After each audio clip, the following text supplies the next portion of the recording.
Another lovely day in the neighborhood. Let's see, try this technique again. Gloving. I really am so hostile to, I mean, gloves, sunglasses, jewelry, rings. I mean, I hate being unnatural in that sense. I mean, I just don't, yeah, I hate this. Ugh. Anyway, doesn't matter. It's just totally useless information, really. Somebody did comment about leaves, what the leaves were for, when I get to the stream. And yeah, sometimes I don't turn the camera very well, so you can't see what I'm talking about. That's the problem with these gloves. Oh, I got a cough. Excuse me. Something in my lung. Tissue of some kind. Anyway, yeah, the leaves are for making the rocks unslippery that I have to walk across to get across the stream. Put the leaves on the ice, and it makes the ice, it puts a little grit on it, and it just makes it a little easier to walk on. But anyway, so I guess we're back to this value relativism stuff still, perpetually. And I guess it's you're always going to end up stuck back at it. Because as soon as you start winning an argument about some sort of ethical equation, they're going to pull this card out and just say, well, it doesn't matter because it's not real, it's not proven. You can't, blah, blah, blah. And so you're just, fuck. All this work for nothing. Because they're always going to nuke.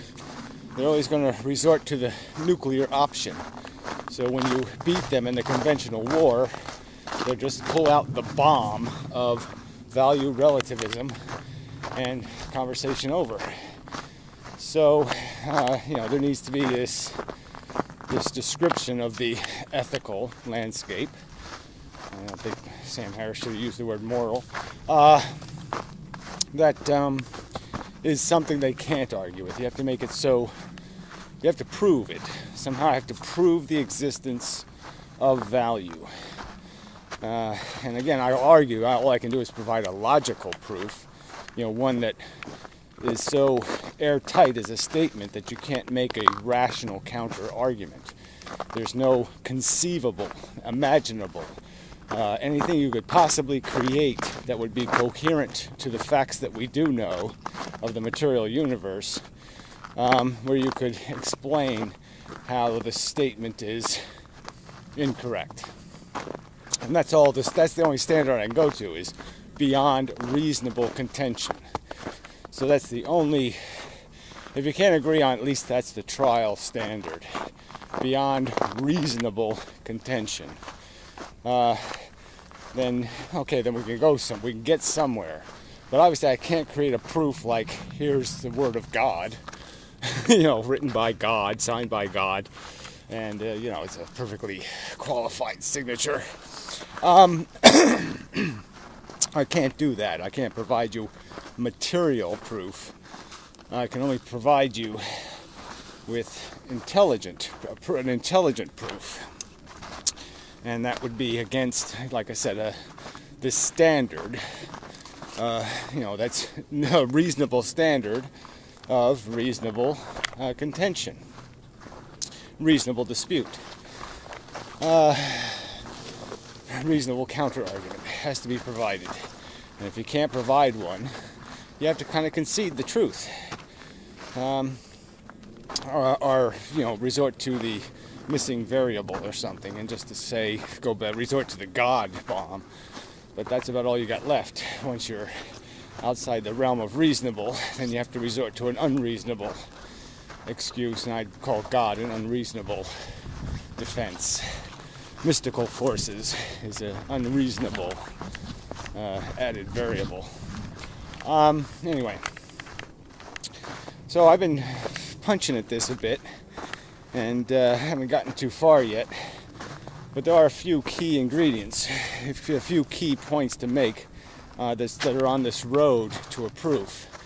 And the points would be that no matter what value would be, even if you conceded that value did exist as a reality, it would be materially invisible.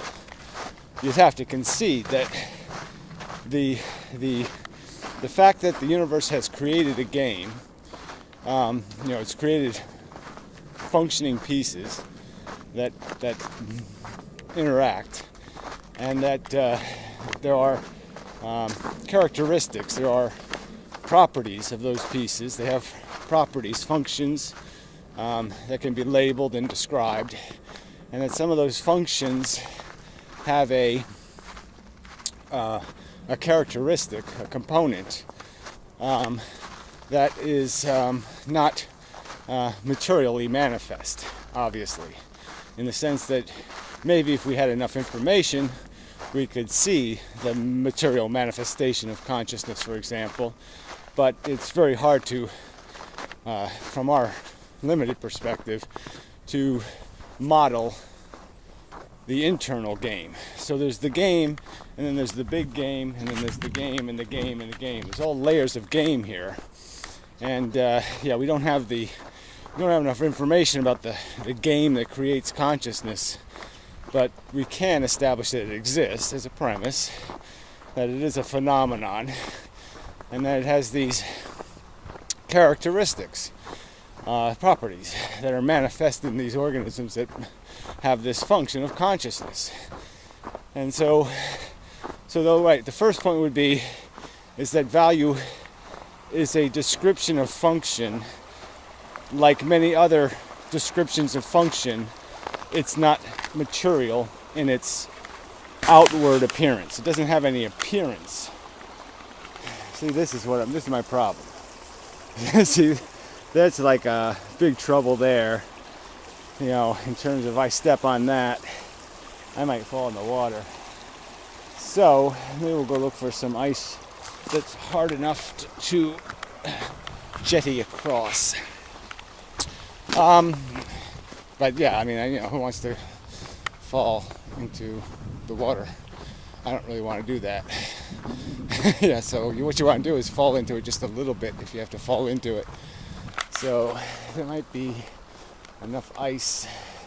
Like over here, it looks like there's almost a path.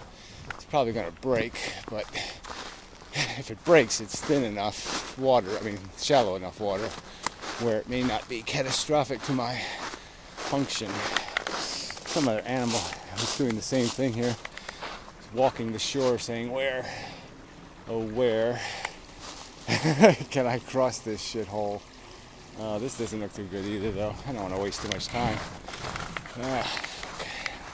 Guess I'll have to go back and smash the ice off.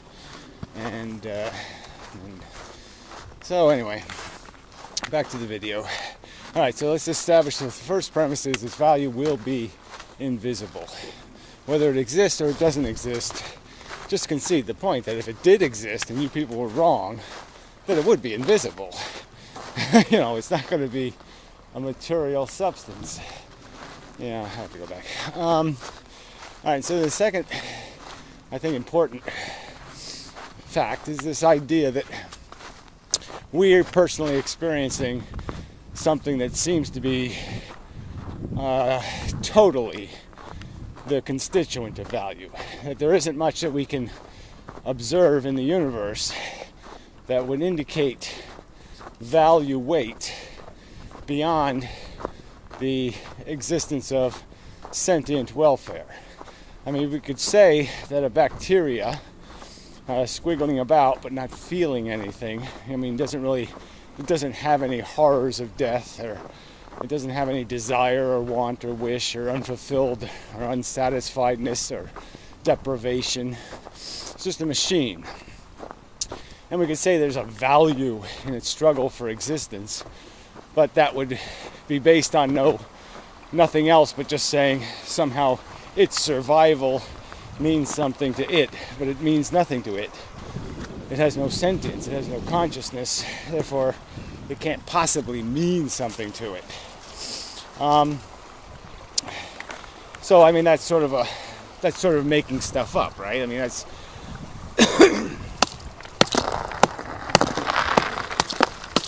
That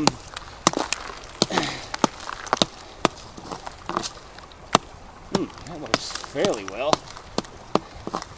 At least it gives me a corner. Ooh, yeah, that's a good corner. If I can get enough of my boot on it. Probably should get a bigger rock. Not great, but good enough to get me to the next section, I think. See, it's just really slippery. Like this piece here is really slippery.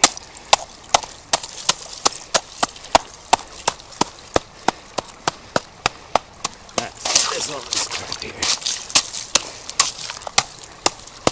Right. See, now I have some hope of surviving this walk. Yeah, this one's good and flat. This doesn't scare me too much. And it's got crud on it. Alright, anyway, back to where we were. So, obviously there's a value in my welfare.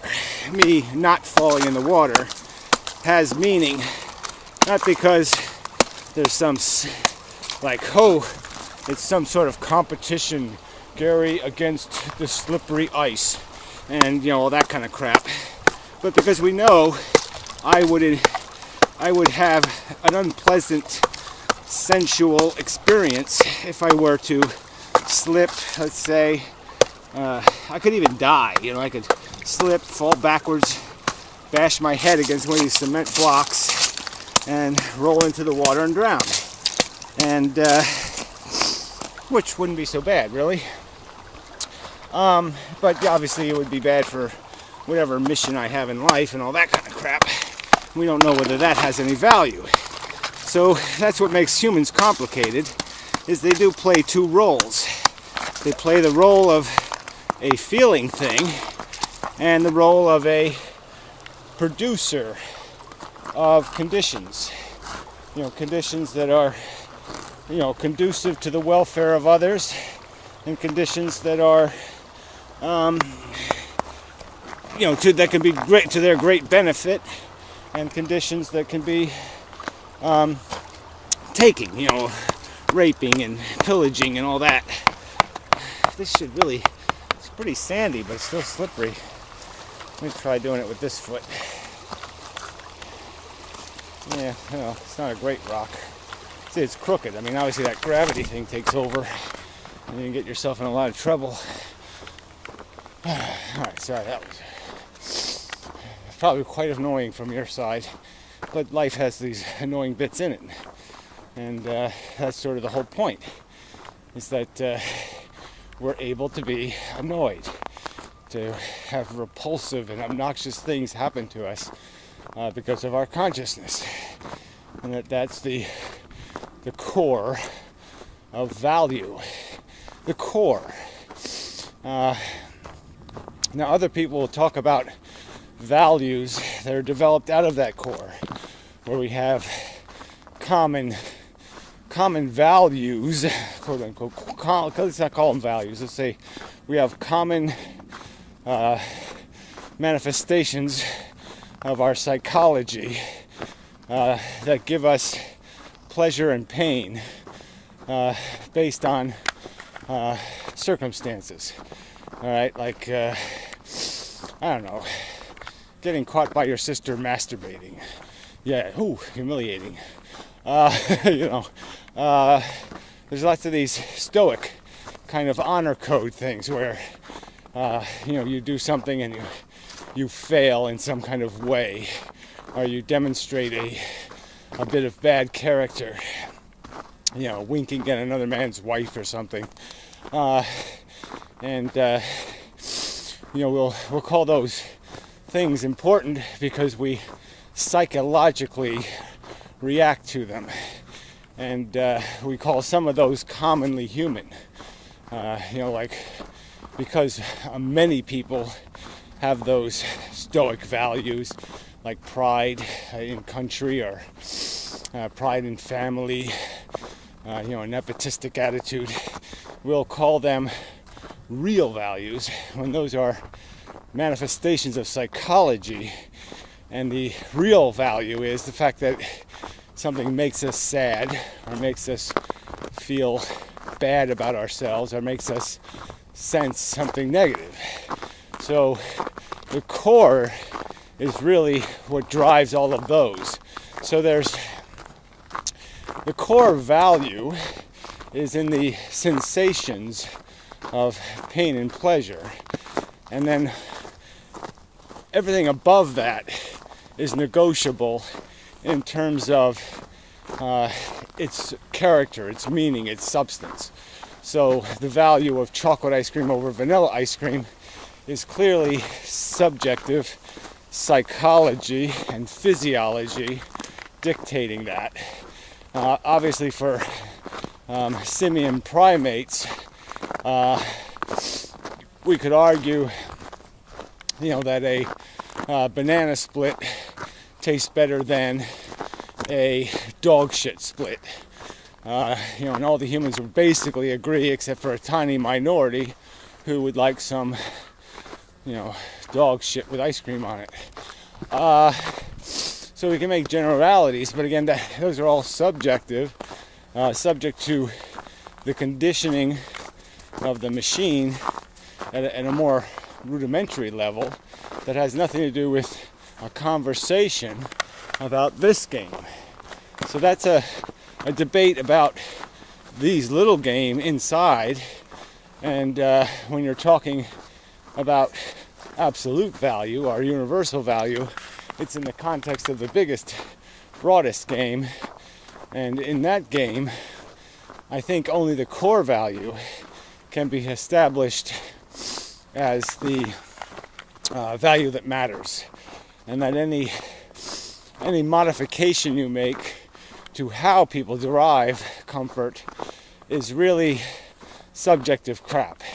In the end, the happy imbecile is a more functional human if they're not required to produce anything. If you're no longer required to be a good janitor or a good maintainer of the people around you's welfare, happy retard or happy imbecile would be the way to go, because you have no serviceable job, and therefore it's just about your internal comfort.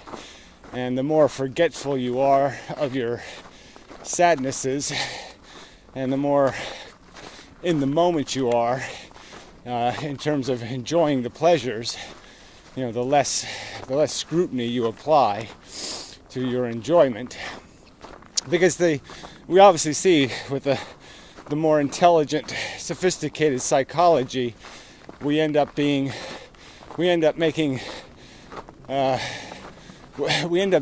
the good times by placing context on those of the bad times, and we sometimes make the bad times even worse, by being able to make these comparisons between the good times and the bad times.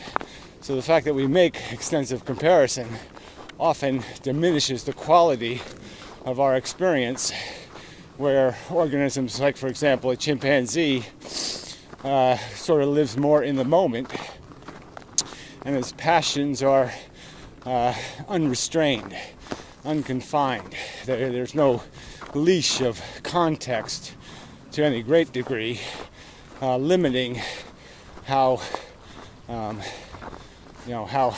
much he can wallow in his anger or frustration, or how much he can wallow in the totally absorb the moments of passion and desire. So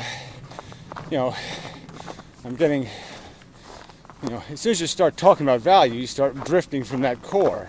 So I guess what I'm going to try to establish in these conversations, or what I have tried, is to establish the existence of the core. And so I know we can say basic things, that this clump of snow, is different than this clump of gray matter, the crap inside my brain.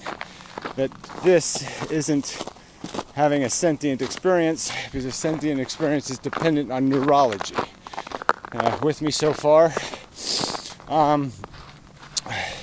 And we can understand that this has no meaning beyond the fact that it's now interacting with a sentient being.